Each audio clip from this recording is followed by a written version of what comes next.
ও শুভ অ্যাম্বুলেন্সের ভেতর নিথর দেহের পাশে বসে চিৎকার করে কাঁদছেন শুভর স্ত্রী। চারপাশের বাতাসও যেন ভারী হয়ে গেছে তার আহাজারিতে।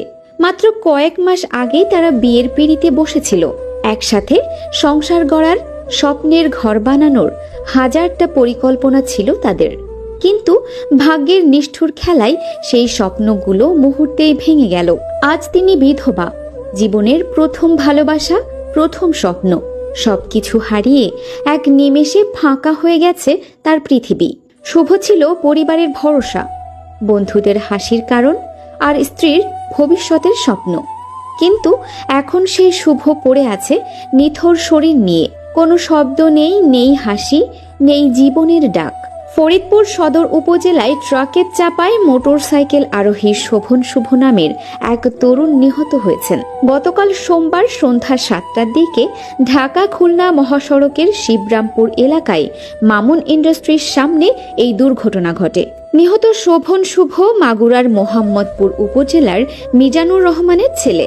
মিজানুর রহমান ফরিদপুর পানি উন্নয়ন বোর্ডে চাকরি করেন। চাকরির সুবাদে পরিবার নিয়ে তারা ফরিদপুর শহরের গোয়ালচামচ মহল্লায় থাকেন। করিমপুর হাইওয়ে পুলিশ জানায় 3 বন্ধু মিলে একটি মোটরসাইকেলে করে রাজবাড়ির গোয়ালন্দ থেকে ফরিদপুরে যাচ্ছিলেন। পথে একটি রিকশা গলিপথ থেকে হঠাৎ মহাসড়কে উঠে আসে।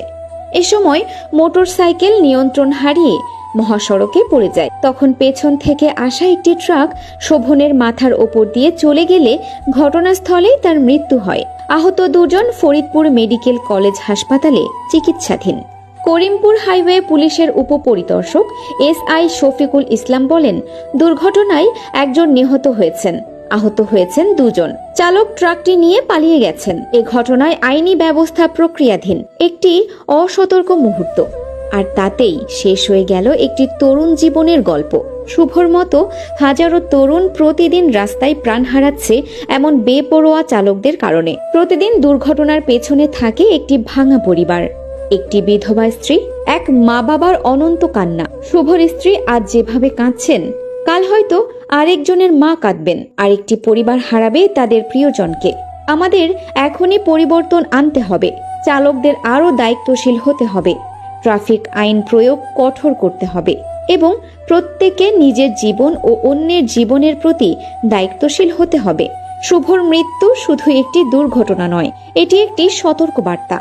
আমরা যদি এখনো সচেতন না হই, তবে আরো কত শুভ আমাদের হারাতে হবে। সবাইকে সতর্ক করার জন্য আমাদের এই ভিডিওটি অবশ্যই যথেষ্ট পরিমাণে শেয়ার করে দিবেন।